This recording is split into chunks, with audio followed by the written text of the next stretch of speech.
Hello, everyone, and welcome to the BACP webinar on Holiday Success Strategies, Attracting Customers and Boosting Sales. I'm Lotika Pai, Chief Small Business Officer with the Chicago Department of Business Affairs and Consumer Protection, also known as BACP. Today's webinar is meant to provide small businesses with actionable strategies for attracting holiday shoppers and implementing effective shop local campaigns and marketing your business to attract new clients and customers. I wanted to welcome our panelists, Rudy Flores and Carolina Juarez. Thank you both very much for joining us today. And before we get into the questions, can you both please tell our webinar attendees a little bit about yourself, the Neighborhood Business Development Center or NBDC organization that you're with, and one tidbit of information on holiday events your organization is hosting or promoting to bring in more customers for local businesses in your commercial corridors. So I'm going to first turn it over to Rudy. Welcome. Thank you. Yes, my name is Rudy Flores. I'm the CEO of the Lincoln Square Ravenswood Chamber of Commerce, which is located on the north side of the city, right off of the Brown Line. I've been here for over 13 years now, and this is actually one of my favorite times of year in this industry. And it's because Small Business Saturday is so important to our community as well as to small businesses across the country. So yeah, we kick off a lot of our holiday initiatives during Thanksgiving Day weekend. So Small Business Saturday is always a Saturday after Thanksgiving, and it is in a collaboration with American Express, but it does not mean you have to accept American Express to be involved.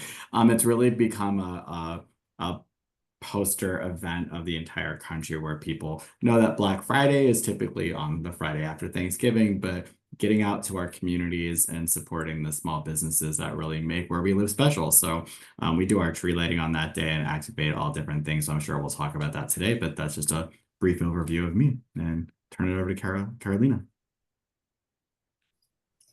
Thank you, Rudy. Thank you, Lotika.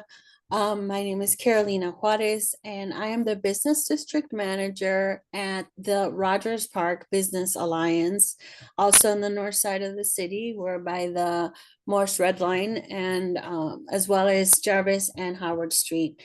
And I would have to agree with Rudy. This is also my favorite time of year as far as our industry goes, because so much goes on. There's so much to celebrate, and so many businesses participate. We do participate in Small Business Saturday. Like Rudy said, all of our campaigns are kicked off on Small Business Saturday, which is the Saturday after Thanksgiving. This year, it's November 30th. We do a welcome station. We have a holiday craft fair. We do a holiday tree lighting, and we do a lot of marketing campaigns for our businesses through social media. Thank you. Thank you. Lincoln Square Ravenswood Chamber of Commerce and Rogers Park Business Alliance, business service organizations that have been serving their commercial corridors for a while now. And, you provide such invaluable business advisory services at no cost to small businesses. And often we find that many small businesses do not take full advantage of these opportunities. So the question to both of you is, how can small businesses in your communities become more aware of programs local business service organizations like yourself are running? And how do they collaborate with you to maximize the reach of their own campaigns? So how do they piggyback off of what you are doing as well? So Caroline, I'm going to start off with you on this. Thank you. So the best way for businesses to take advantage of our services is to basically follow us on social media and to be a part of our newsletter. That's the best way in which we can communicate with businesses throughout. I think that one of the best things that businesses can do is, tag along with our For example, our Shop Local campaign that we do every year, where we offer the community a cash rebate for shopping in Rogers Park with independently owned businesses. So if you give us your receipts and you tell us you shopped for 150 or more, we give you a $50 check. And then if you shop for $200 or more, we give you a $75 check. And this is all businesses in Rogers Park that are independently owned. So I think the best thing the businesses can do is tag on and promote themselves through our program. Thank you. Rudy? Yeah, so I think the first way a business can get involved with any type of business organization is like Carolina said, is to follow them. So that could be on social media, it could be newsletters. One thing I always say is like if you want us to see what you're doing as a business organization, is tag us.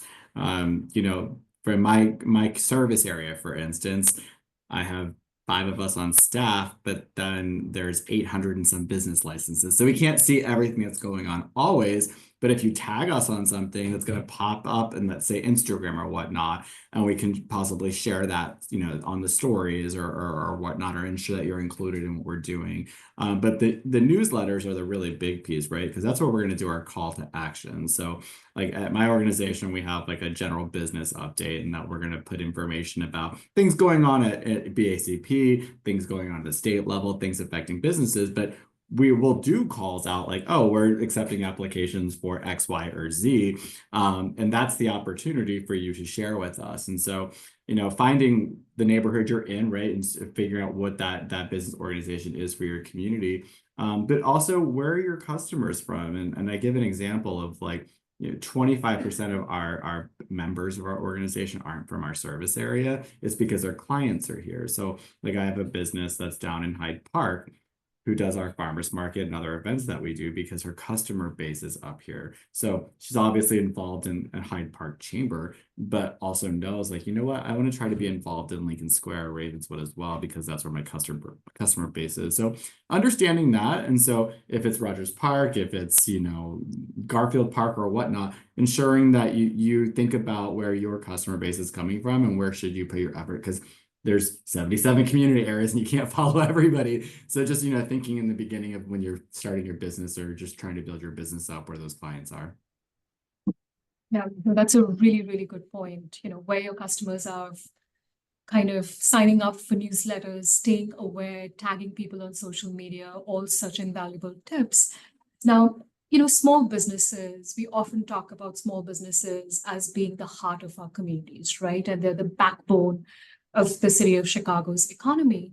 But small businesses alone, like they often struggle to attract and retain customers on their own. And, we've kind of touched upon how they can collaborate with business service organizations in their communities. What tips can you give them on how they can work together collectively to attract more customers and keep them engaged? Rudy, do you want to kick us off for this one? Yeah, so it's interesting that I love when businesses work together. That obviously business organizations are there to try to bring people together, but sometimes it's about you working with your neighbors or your block, because you are more powerful as a greater group. And I think we have off the Damon Brown line stop is a commercial corridor that over the last few years has been kind of building up.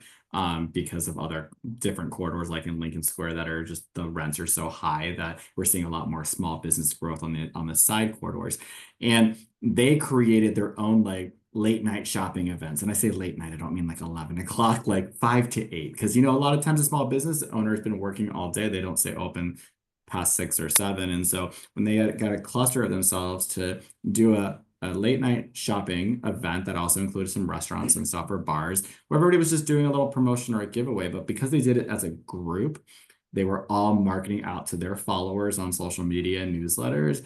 And it actually became a big event for all of them because maybe business A's customers never went to business B. And so there was some cross promotion. And that event I'm talking about was called Damon at Night, and they came to us as an organization and said, you know what, this has grown so much. Can you take this over for us?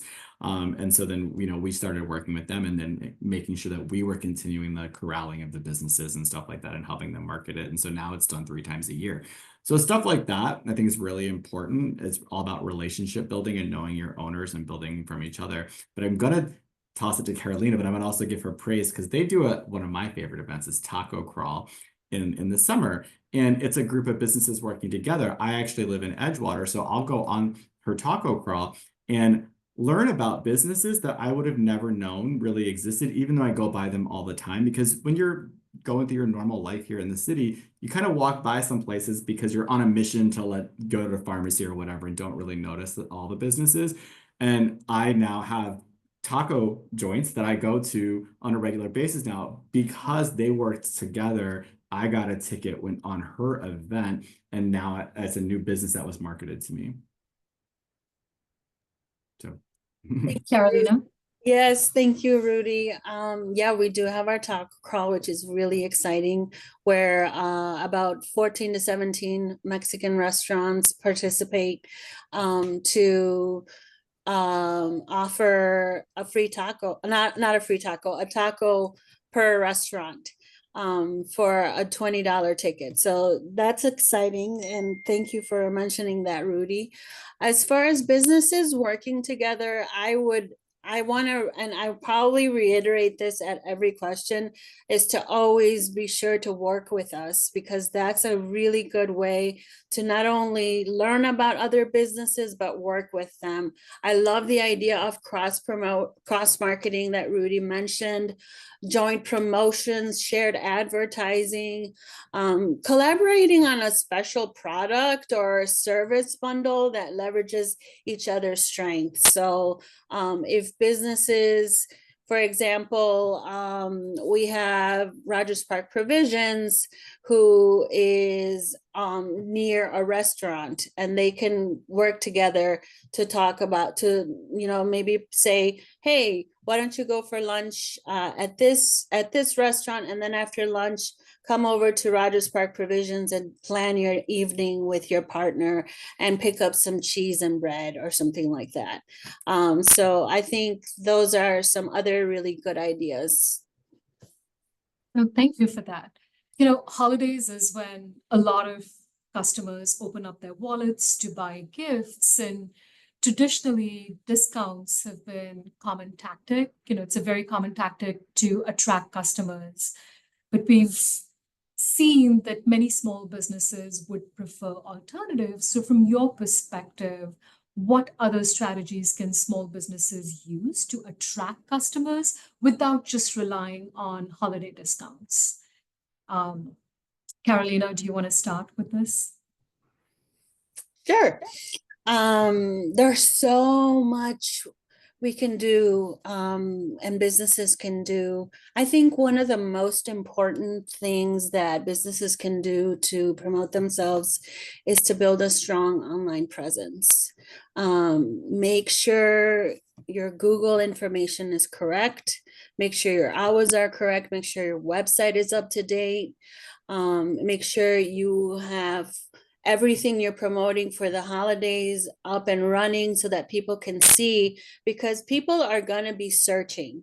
The first thing people do is Google search or search shop local sales or something like that. So making sure that all your information is clean and clear and current on your online presence is a good idea. A really cute idea that I think some businesses do is they pay attention to their local influencers and pay it and focus on products that they know their local influencers, for example, on Instagram or Facebook, are following and talking about. So tag along with those conversations, I think would be a good idea. And of course, utilizing your social media. Social media is key. So I don't know. I think Rudy might have a million other good ideas. Yeah, so one of my favorite ideas, because as you're saying, it's tough for a small business to offer a discount or promotion all the time. It's like we're not trying to compete with the big box out there, right? It's a different strategy for a small business. One of my favorites was a restaurant that we have here that does like a burger of the month. And by just calling it a burger of the month makes people attracted to it. And so it's like when you go to a restaurant and you sometimes see a menu that has like a red square around an item, and you're automatically drawn to that item because it looks important. You think it's special. And it probably is special. But like thinking of what you're doing in terms of marketing that way. So it's like that burger of the month that this restaurant's doing is not a different burger that's not usually on the menu. It's always on the menu. They're just saying it's this month's special burger. They didn't change the price. It's not a discount. It's just that's the burger of the month. And that way of marketing it, they say every time they do a burger of the month, the sales go up on that burger just because it's the special burger of that time. So really thinking about what products are you sitting on the most inventory on that you really want to try to move through. That becomes your special. Or if you are looking for something that's like you want a discount, maybe it's not doing a percentage off of something. It's like buy two, get one 50% off, or it's, two for 44 instead of, one for 30, or I don't know. But looking at it in terms of that way, you'll know your gross margins the most, but really strategizing on that way. So you're not like cutting into the profit you could be making on your items. The other piece I think that's pretty valuable. I had a 12-year background in merchandising in retail and doing bounce back coupons. So again, a coupon doesn't need to be a discount or whatnot, but when you have an influx of customers coming in, hopefully during the fourth quarter, is giving them something that gives them to return in the winter. When we know here in Chicago that January and February are going to be rough for us in the retail sector. So ensuring that there's a reason to come back during that slower period. So it creates just a little handout or something. It doesn't have to be anything super special, but something they can come back and redeem. So you get that extra traffic in the winter. These are really, really great tactics. And I just want to remind all our webinar attendees, if you have questions, please plug them in the Q&A or the chat box, and we will get to them. We've left around 10 to 15 minutes at the end just to address your questions. Really, this is so important, all these tactics that you're mentioning, because small businesses are competing against large retailers, which often really tend to dominate during the holiday season, the Macy's, the Target. So what advice would you give to small businesses in creating unique in-store or online experiences to remain competitive? Rudy? If I can, yeah. So Carolina hit the mark in the last question, where it's like making sure that your presence online is there, because when you're looking for a business, the first thing you're probably going to do is go and do a Google search. So you got to make sure that Google listing that pops up on the right-hand side has accurate information, because I'm sure all of us have gone somewhere where it's like said it was going to be open and it's not. That's very frustrating, and you probably won't go back if it wasn't open when you first did that. So that's like probably the first thing. But also like, again, showcasing via images what it is you have to offer. So that's really important to put that on social media platforms, for whatever that platform may be for your customer.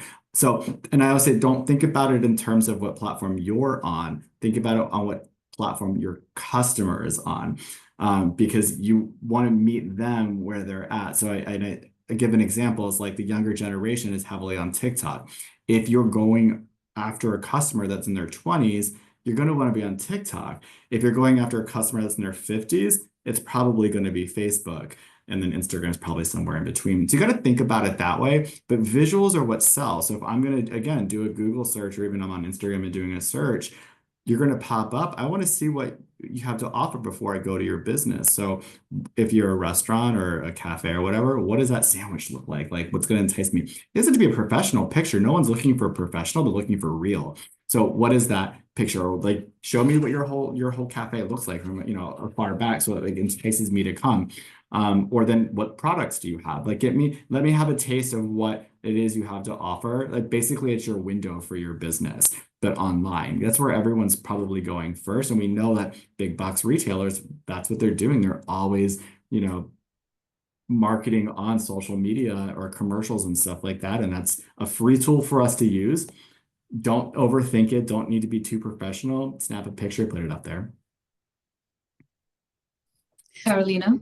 Yeah, so I think that Rudy, you're on it. You're on it. Really, really good comments.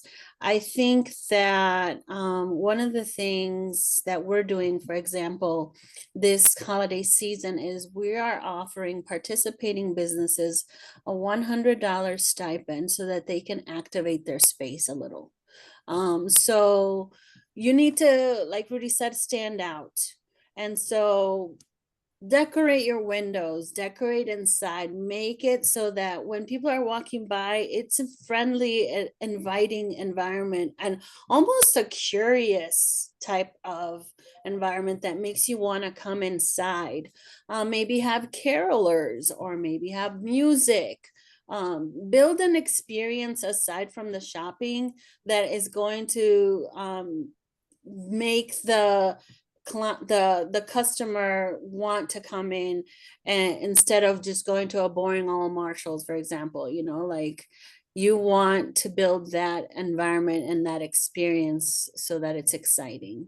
And then I was thinking maybe for online businesses, some of the things they could do is a virtual product demonstration. I think that's something that Rudy mentioned a little bit, and that entices you, that makes you want to learn more, and it invites you into the world of the business. Thank you. Yeah.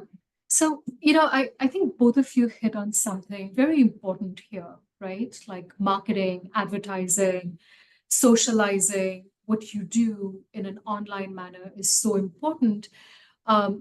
Paid marketing, paid advertising can get very expensive very quickly for small businesses. So, if you want to kind of expand on that, what other low cost, high impact marketing tactics can small businesses use to really drive traffic during the holidays? Carolina? Yes. High impact, low cost, social media contests. Boosting your ads on social media are not that expensive. I think that's one of the best ways you can promote your business on an economical basis. Create festive content, like I said, decorate your business, offer gift cards. Offering gift cards is a really good way to get people to come back as well during the low season on January and February. And then I think another tactic that is high impact, low cost is extending your store hours. Sometimes people, are working and don't have enough time to get to you by 5 o'clock. So open till 6 or 7 during the holidays. Rudy? Yeah, that is a great point, especially this time of year as a Chamber of Commerce. We do get customers or residents, consumers that will reach out to us and be like, hey, can you get so-and-so to stay open a little later? And it's like, we don't have that kind of power. But we do give those suggestions. So that's why I say, like, working with your neighboring, retailers or businesses around you to stay open a little later is pretty important. To ensure that you're doing that. But some other low cost. So Carolina did say that the sponsored boosted posts on social media, if you're not if you don't maybe know what that is or not super comfortable. So I'm going to use the meta platforms of Facebook and Instagram as an example. And so you should have a business account first off. So making sure your social media is a business account, not a personal account. And what that means is a personal account means somebody has to ask to be your friend, right? As a business, they just become a follower of you. That's really important. Once you have X amount of followers, I think it's like 100 or more, you can start to do what's called a boosted post, where you should have an icon that will come up that allows you to click and then pay additional fees to make your post be more seen by a certain audience, and you dictate that audience. So what we'll do at my organization, for instance, is drop a pin on a map and do, let's say, a 1 mile radius from our center of our community. You could do this from your business and do like a 1 mile radius from your business and pay. It'll tell you how many people might see your post within that 1 mile radius. And you can go $5, you can go $7, $10, and keep, continuing. You can change the like the demographics. It could be you want to focus only on women, or you can focus on a certain age range. Little things like that go a really long way, especially I think when you're starting out, if you have the funds to do that. And this could be a nonprofit doing this. I know a lot of nonprofits are doing like holiday markets right now. So that's a great way to get a new customer base and ensure that people who live right by you know you exist. I just have to comment here. These are such amazing tactics Hmm. that both of you had covered, so far for small businesses. I love the, streamlining of your online presence, making sure you have the right content, doing these low fidelity marketing campaigns that are easy to roll out and not that expensive. And then also, I love what you mentioned about the loyalty programs, like giving those bounce back certificates so that you're attracting consumers when it's not peak holiday season for you. Also, the gift cards to bring people back. These are all fantastic tactics. So, from your perspective, you've seen and you work with local businesses so much, right? This is what you do. You help small businesses, the chambers, the business service organizations. So you've seen local businesses approach holiday sales in past years. Now, what changes are you seeing this season, or even recommending this season for local businesses in your commercial districts? Do you want me to start, Caroline? Carolina.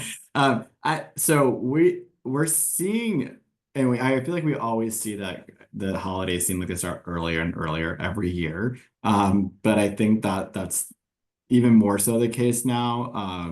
That I know we're already in the holiday season now, but really thinking in August, July, what you're going to be wanting to do in the holiday season is really important. Even if it's just getting ideas on paper or whatnot, because it sneaks up on you so quickly, right? And so that's like for us as an organization, we're always reaching out to our businesses early on. They're like, wait, it's only September 1st, and you're asking about, Christmas. And it's like, we just want you to start thinking about it to get us the information, because the more time that we have to market what's going on, and just like you, the more time you have to market what you're going to do, the better the possibility is that you're going to end up getting more customers because of it. It's that last minute stuff that typically tends to not go as well, unfortunately. So just trying to strategize a little ahead of time. And I know it's busy. Small business owners are wearing a bazillion hats. Also, don't reinvent the wheel. Go and look at, like, let me say, your competitors are doing. That could be a big box, right? You can get great ideas from what big box organization or companies are doing. But there's also some like resources like the American Independent Business Alliance. So their acronym is AMIBA. And they have a lot of different resources on very like low like cost or free ways of marketing your business. So that's like how we've structured some of our events. So like they call Black Friday Plaid Friday, because they want to make it all about being cozy and going with your family to a small business. And so we've rebranded in our community to be Plaid Friday to differentiate us from the big bucks. So looking at the different organizations out there that might have resources for you. So if you haven't signed up for Small Business Saturday through American Express, do that, because what they're going to do is give you a marketing kit that's free. And so that digital presence, right? All the graphics will be created for you. I think you even input your own content, and it publishes an item for you. Those are really quick and easy free ways for you to be able to join in on a larger group effort. Carolina? Great, Rudy. I think one of the best things that I liked that you said was the thinking in advance thing. That is really important, because a lot of businesses get caught up in the middle of the holidays. All of a sudden, it's November 30th and they haven't started. it's important to start crafting your promotions, what you're going to do way in advance, so that, because there's so much that goes into it. And you not only do you have to deal with your current life and the current sales, but you also have to deal with this campaign. So yeah, I agree with that. One thing that I think is a really good idea that some businesses are doing is inviting a pop-up vendor to your business. I think sometimes there's a business like for example, a cafe, and there's something that isn't really prominent in the community, like let's say retail, like jewelry. Why don't you bring in a local jewelry vendor to your business that you know is being followed by your influencers, and you marry those two together, you get more customers like that. So it's important to also create an experience inside your shop, which I've said already, like make it exciting, make it beautiful, stuff like that. That's a good, if I could just piggyback, that's a really great idea. The Perfect Cup we have as a local cafe here that actually does have product from other businesses. So like when you're waiting in line to get your coffee, it's like a shelving area that you can see other local businesses like product. Like that local collab again between two different businesses that aren't competing against each other, but they can help each other build a customer base. I think that's really key. So again, it's all about relationship building at the very local level. And sometimes I think we're like, oh, we got to pay for A, B, and C. And it's like, you know what? Sometimes it's just meeting somebody at a networking event or something that an organization is putting on, or even asking your business organization, like, hey, is there anybody in the local area that does X? Because I'm kind of interested in meeting them. And usually we'll know somebody and be like, oh yeah, let me do an email introduction. And that's, I think, what's really great about this, the BACP, the Neighborhood Business Development Center network, because all of us business organizations, we network together and we can help, find somebody that you're looking for based on our relationships we have locally or with another organization. Thank you for that, Rudy. I think that's the perfect segue to my next question, which is really around resources, right? There are so many no-cost resources that are available for small business owners to tap into. So, I'm going to start with you, Rudy. It's an amazing organization. What resources or training does your organization offer to help small business owners improve like their holiday marketing, their sales strategies? So if both of you could touch on that, that would be very helpful for our audience.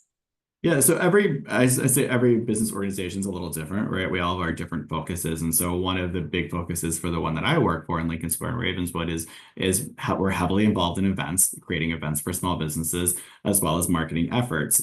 So like, between our Instagram and Facebook, we have over 40,000 followers, and our newsletter following, we have over 14,000 followers. And so we will, try to share as much as we can the different things that our businesses have going on. But we do try to create events that are affordable or cost effective for small businesses. So like for us, like if you go to lincolnsquare.org, you can go to our holiday page, and it shows like all the different like Black Friday, Small Business Saturday, Cyber Monday, Giving Tuesday. There's all these great events. We have late night shopping, and then we also have a page that just shows here are all like the in the business events that are going on. So like some people might have a Santa come in, or others might just be like, we're going to do a hot beverage on Saturday all day long, like very low cost for the business, but it's like creating that special environment that makes a small business so great. So those are the kind of things that we're doing. And we'll sit down with businesses, and if they have questions about social media, because it's always changing. And like, they'll be like, I posted something, but didn't really get much, interaction with it. Do you have any suggestions on how I can ensure what I'm putting out there is actual content that people want to receive? And so because they see that, like for my organization, like our big focus has been strengthening our social media outreach and stuff like that. One thing that I typically see that a business is doing, I don't want to say wrong, but it's putting their postings have too much text in the image. The algorithms of social media platforms don't want a lot of text. They want images because people connect with images. It's like when you see the cute little puppy being posted, you know, like people interact and love that kind of stuff. So when you're putting something out there, ensuring it's that emotional connection, that it's something that people will like of the product you're doing, not an image that's like all this, you know, text and stuff. Put the text in the actual writing of your post, because that's where people need to read, but the image itself should be what's capturing people. So we'll talk about stuff like that. And then also we are following other local markets that are happening. And so a lot of different churches or nonprofits will host holiday pop-up markets. And I feel like a lot of them are always looking for vendors. So if a business comes to us and it's like, hey, I'm interested in doing a holiday market, do you have any suggestions on what might be available to me? We'll typically know what's going on in our community or be able to find a resource to help you find what you're looking for. So just not being afraid to send us an email and for us to navigate that for you. That's what we're here for. It's great. Carolina?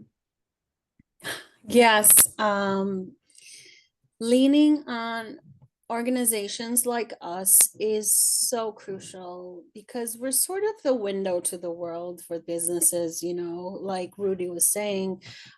We are pretty aware of what's going on out there, what people need, what customers need. And so making sure that we're an approachable organization that businesses can come to when they have a question is important.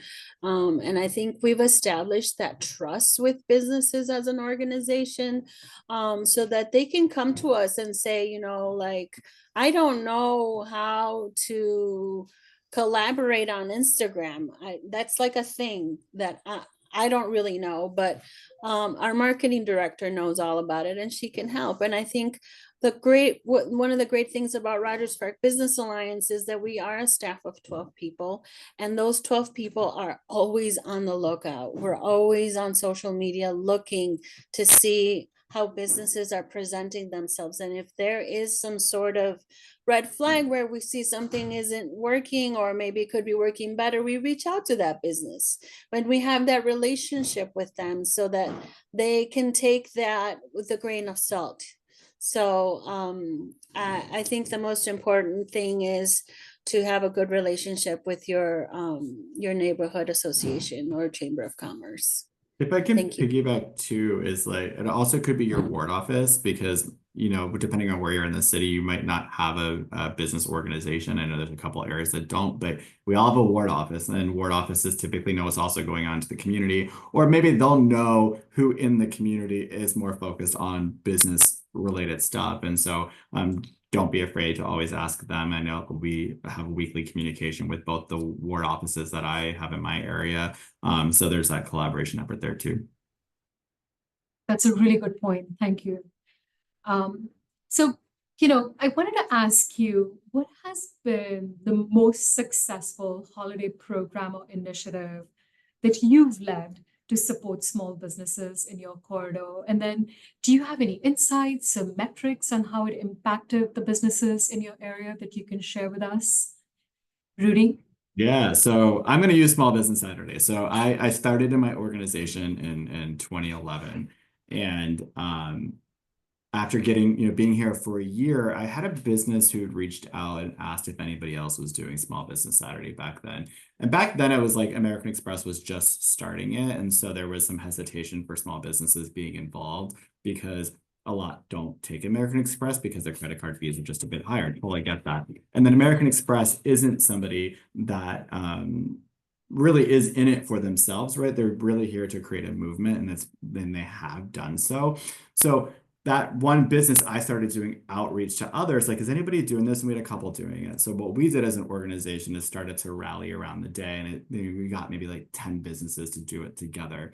Well, now we're, what is it now, 13 years later, we are up to like 65, 70 businesses that do it. And so it was really fun to watch it go from this little group, and then somebody's like, oh, I want to be involved, and then it starts building and building. And it's the marketing effort again. It's that everybody started marketing it together. And it's not just because of us as an organization or just that one business that was doing it. It was we all started rowing together in the same direction.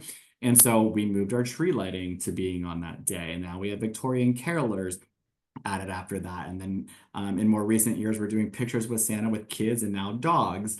And we kind of grew, and the businesses are helping to support all these different activities, but it's become a thing where the community now comes. So like we have thousands of people that are coming for the tree lighting, where it's like traffic is stopping because it's that exciting. And it's like a little Mayberry in the cities, how we like to describe it. But the results were, we started asking some of our businesses, like, what was the increase or decrease from the year before? And we in the beginning, double-digit increases, 20-30% increase over the prior year. And that obviously is not staying that way all the time, but we're still seeing, small increases, or we're seeing a little bit of like traffic's moving from the Black Friday, Plaid Friday day to the Small Business Saturday, because people want to be in the hustle and bustle of the season. But that's the success, I think, is that. And so we just started building on that. So like we now do Cyber Monday because e-commerce is so big. So I think that Cyber Monday, everyone's like thinking Amazon, right? But no, local businesses have e-commerce sites too. It's just there needs to be a one central place for someone to go and look and see like, oh, I do want to support local on Cyber Monday. Where can I find that information? And I know a lot of business organizations will have that. So we started doing that. Giving Tuesday, huge for nonprofits. Don't forget about them. I'm sure we have some on here today on the call, but there's a lot of ways to give back to not just food pantries, but all different types of nonprofits that are supporting community missions and making our city stronger. So those are just some of our successes. Thank you, Rudy. I second everything he said about Small Business Saturday. And so since he picked it, I'm not going to pick that one because it's also my favorite. But yes, for sure, the momentum has picked up over the years. This is the 10th year we've done it. I think the biggest success is the fact that the community is aware of what Small Business Saturday is now. Like they know it's a thing. And so they look for activities that have a Small Business Saturday logo or a Small Business Saturday activity. I remember when we first started 10 years ago, we had a welcome station outside of a business where we were offering free tote bags that were sponsored by American Express, with goodies that were given to us from our members. And we gave away like 30 bags, 60 maybe on that day. And now we're giving away over 250 bags per day. People are coming to get their little tote bags with a list of all the specials of the businesses that are giving away or have incentives going on. And then my favorite our favorite promotion for small business or for the holidays is our Live, Love, Shop Rogers Park rebate program that I mentioned earlier, where you get cash back for shopping in the neighborhood through independently owned businesses. Some statistics that I want to shout out is that in 2023, we saw a nice increase in participation. There were 255 transactions, which is higher than in previous years. And there were 164 individuals who participated and visited 165 independently owned businesses within Rogers Park. And $39,780 was spent in the neighborhood. That's wonderful. Congratulations. Yeah. These are such great initiatives. And I do see that there are a lot of questions and rolling in the Q&A and the chat. So I do want to leave it open to have that time to address those questions. But as a wrap-up, final question for the official panel session, which has been wonderful thus far, is both of you have reiterated how supporting small businesses during the holidays is really a collaborative effort. Businesses helping each other, working with your chambers, working with the community, working with the business service organizations. So it really is everyone coming together. What advice would you give to other business service organizations and not-for-profits on supporting small businesses through the holiday season? Carolina? I think Number one is get on the Small Business Saturday donkey. You can't fail with that, because like we said, the event is building a lot of momentum. It's an easy way to rally your businesses, to get involved and help them promote themselves throughout the holidays. And the second thing that I've said many times is to make yourself approachable, make yourself the trusted go-to organization, so that businesses trust you enough to want to seek your help. That's my suggestion. Yeah, and I would just suggest to the business organizations is, creating a space probably on your website where everything local can be housed on one page, or one page that can lead you to different breakouts, because consumers need an easy place to find information. They don't want to search for it. And so if you can house the information of all of your small businesses, or, collecting it from the businesses, and whoever gives it to you, being able to have a one-stop shop, I think is really important, because then again, it's about the group sharing together. So if one consumer comes because business A has stuff on there, now they see business B. And so we try not to look at things as being competitive, right? Because restaurant rows, I always say, like, they do really well together. You have 12 restaurants in a group, and that's going to be great, even though they're competing, but they're not, because if one's busy, somebody else is going to go to another restaurant. So don't always try to look at it as a competition, but look at it as as a group effort. We can do more, and we'll all prosper together. Thank you. And thank you both so much, Rudy, Carolina. Really, really appreciate you sharing your insights with us. We do have a lot of questions. So I'm going to turn it over to Stella to moderate the Q&A. Stella? Okay, I'll start in the Q&A box. Can some of these strategies be applied by nonprofits by partnering with a for-profit business? Yes. I think of so we have in our community, Lincoln Square was originally a German community historically, and so we have the Dankhaus, which is the German American Cultural Center of Chicago. And they'll, for instance, utilize some of their space to host a pop-up market. They do it every year. And so there are nonprofits that even churches and stuff like that, that'll have a gymnasium that can be a pop-up for local businesses to come into. There's also, I think, ways for nonprofits to go into a retail business as well. We have Lawrence Youth Services, which is a program for underprivileged youth in our community, that they have a culinary program. And so the stuff that they're making, actually, they sell in retail. And so they can do pop-ups within a small business. So I think there's definitely ways to do that. A lot of business organizations have nonprofits as members or relationships. So I think that's a great way, again, of being like, hey, reaching out to us and seeing if we can give you assistance on where to go.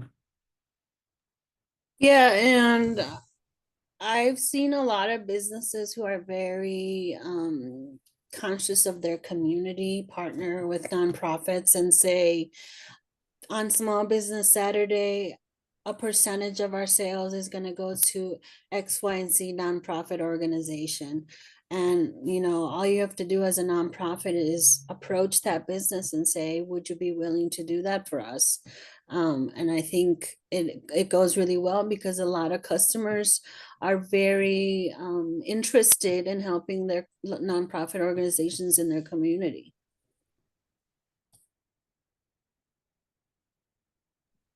Rudy, you mentioned about tagging them when a small business have an event.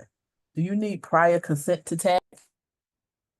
No, so yeah, what I meant by tagging on social media is use Instagram as an example. Is when you post a picture, you can hit the tag icon. I think it's the lower left corner of when you do your post that has like a little person on it. You click it and you can tap the handle of whomever you want to tag. So it could be somebody in the picture, or it can be like a business organization. So like for my organization, our Instagram is LSRCC_Chicago.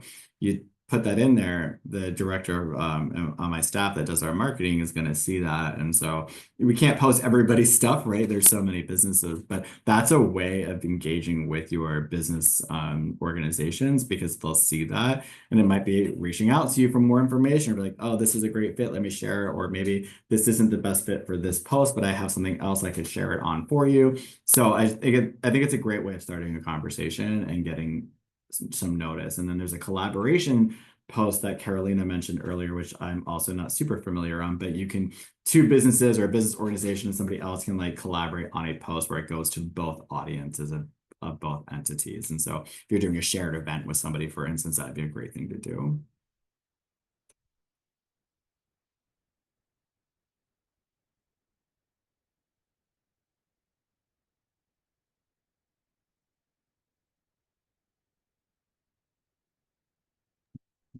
I can't hear Stella, so I'm going to jump in and ask the next question. This one is around, thank you for these really great tactics. If a local hospital institution wanted to support small businesses, what are some of the best practices to host a holiday market on campus?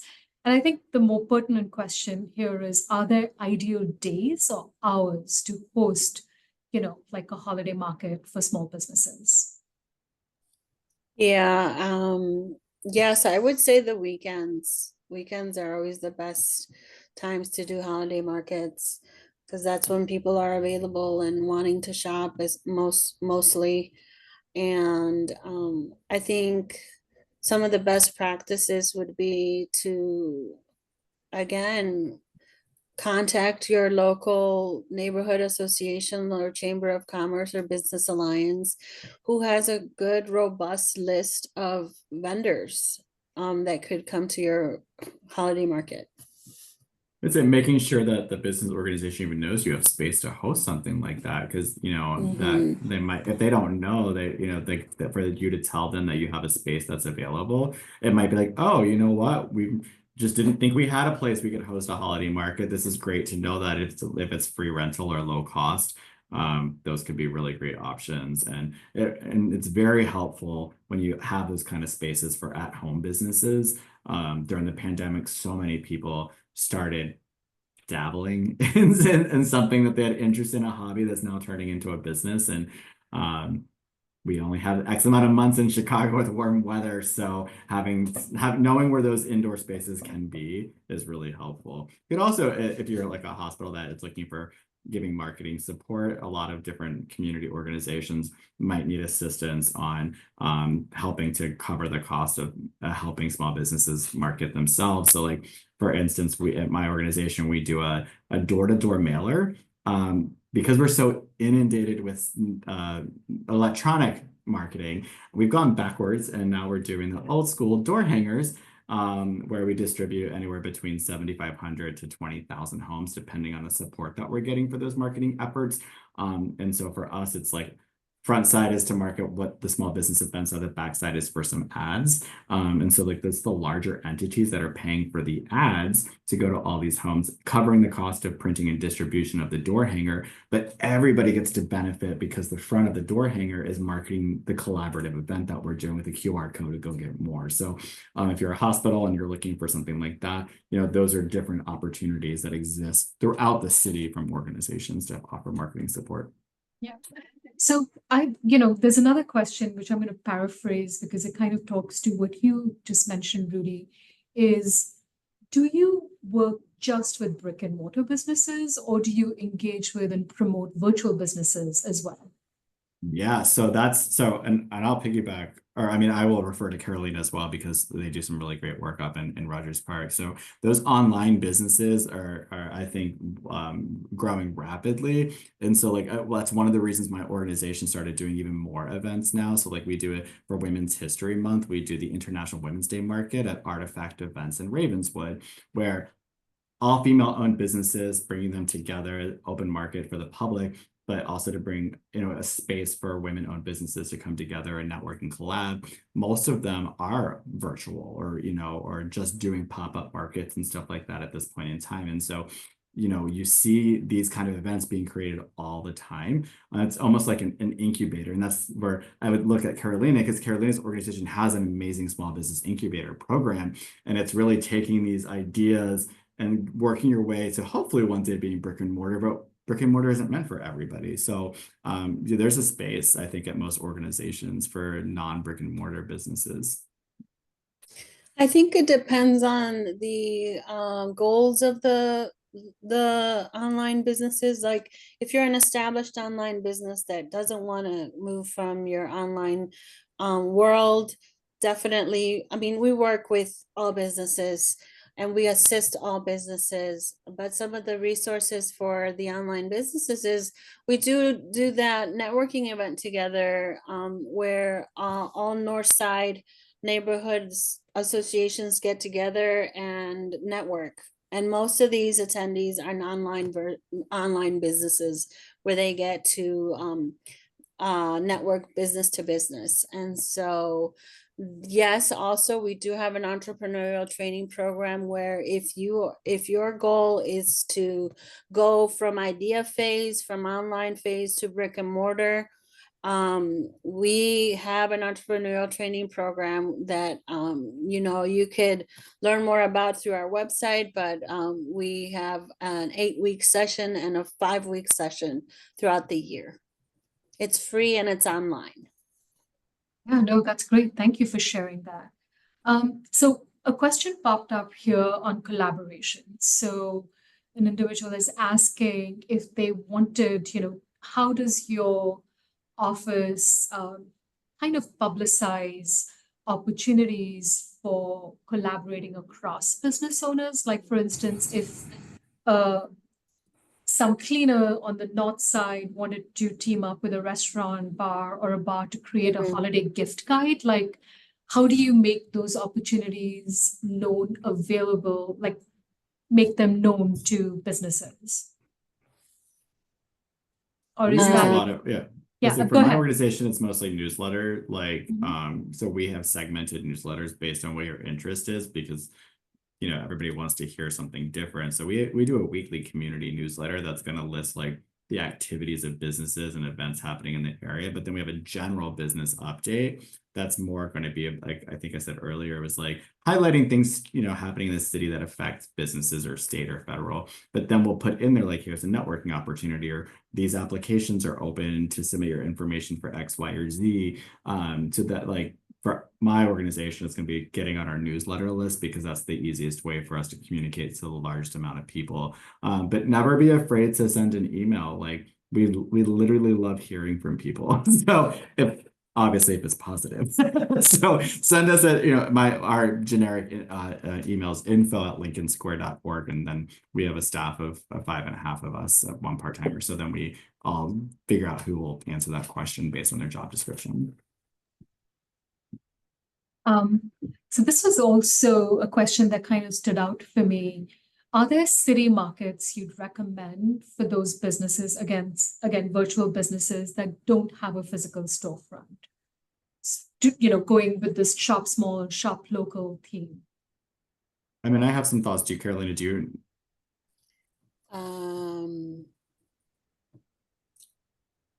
Holiday markets, ours happening on Small Business Saturday, although the applications are closed. But yeah, there are a couple markets that occur in Rogers Park. I can connect you to the organizers. And I am info@rpba.org. I can put it in the chat. So I know like throughout the city, I know there's like a Chicago artisan markets. There's, I think, One of a Kind is another one. Because like the merchandise mart, I think is done. There's so many markets throughout the city, and we do get asked a lot of questions like which one's the best I should do, and like they can get expensive. So it really does depend on how big the market is, how long it's been in existence.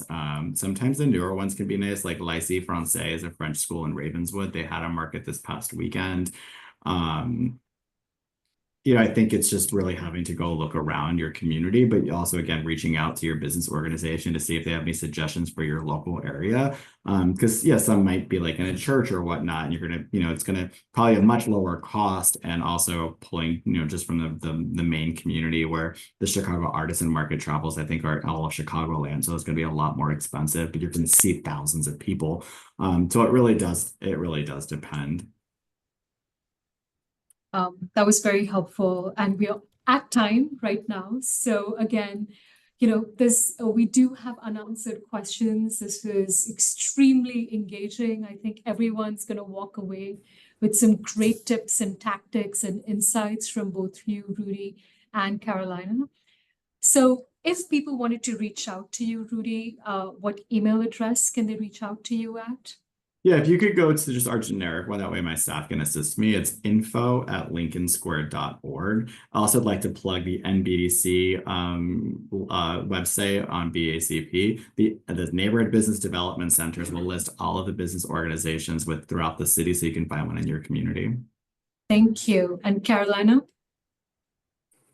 info@rpba.org. I put that in the chat if anyone's interested. And our website is rpba.org as well. And thank you for this opportunity. This was really fun. No, thank you. Thank you very much, Rudy and Carolina. And thank you to all our attendees for joining us today for today's webinar. You can watch today's webinar on holiday success strategies, attracting customers and boosting sales on BACP's YouTube channel by visiting youtube.com/ChicagoBACP. It's one word, /ChicagoBACP. Thank you all very much, and happy holidays. Thank you. Thank you.